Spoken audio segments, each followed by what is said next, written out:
शादी में मेरे दोस्त की मौसी को कर दिया पानी पानी। दोस्तों, मेरा नाम सौरव है। मैं बीकानेर का रहने वाला हूँ। मेरी उम्र 29 साल है। मैं 5 फुट 8 इंच का हूँ। मैं एकदम फिट और तंदुरुस्त युवान हूँ। मेरा रंग थोड़ा काला है, लेकिन मैं अपने शरीर को फिट रखने के लिए हर रोज़ जिम जाता हूँ। अभी मैं जॉब करता हूँ। एक बार ऑफिस के एक फ्रेंड की बहन की शादी थी, इसलिए मुझे भी शादी में जाना था। हम शादी के दिन सुबह से उनके घर चले गए थे।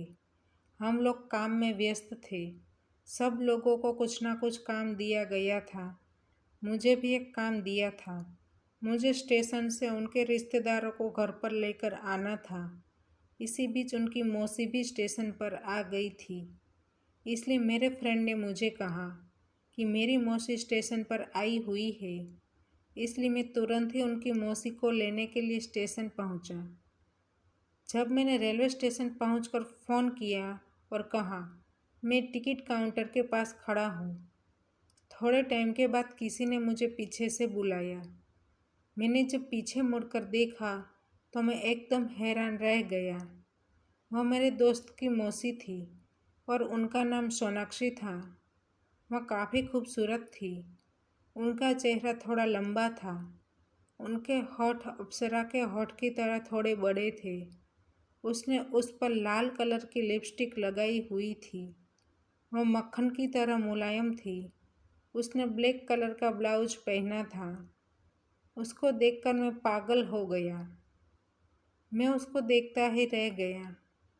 अचानक उसने मुझे हिलाया और मेरे सामने स्माइल करके बोले, तुम कहाँ खो गए हो? फिर मैं उनको देखकर हंसने लगा। फिर मैंने उनके सामने नहीं देखा, क्योंकि मेरी चोरी पकड़ में आ गई थी। फिर हम दोनों कार में बैठ गए। थोड़ी दूर जाने के बाद उसने मुझे पूछना शुरू किया। उसने कहा, क्या आप शादीशुदा हो? मैंने ना कहा। ऐसे ही एक दूसरे के साथ बातें करते हुए हम घर पहुंच गए। घर पहुंचने के बाद सब लोग दूसरे काम में व्यस्त हो गए। शादी के दिन मेरे दोस्त की मम्मी मेरे पास आई और मुझे ब्यूटी पार्लर में जाने को कहा। मैं जब ब्यूटी पार्लर में गया तब सोनाक्षी मौसी वहाँ पर थी।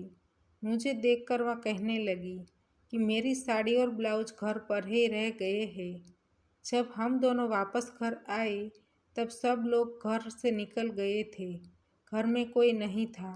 मौसी अंदर गई और चेंज करने लगी।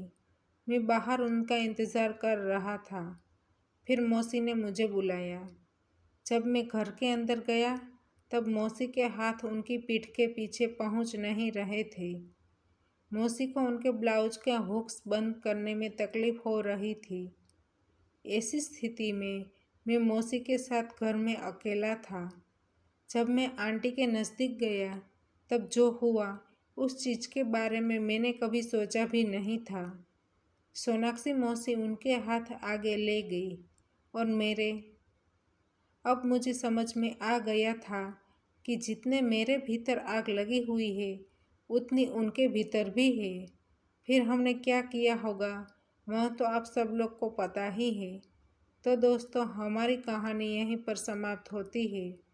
आपको कहानी पसंद आई है तो वीडियो को लाइक करें और शेयर करें, और चैनल पर नए हैं तो चैनल को सब्सक्राइब करें, और हाँ, नोटिफिकेशन बेल को ज़रूर दबाइए ताकि आने वाली अगली अपडेट आपको सबसे पहले मिल सके। धन्यवाद।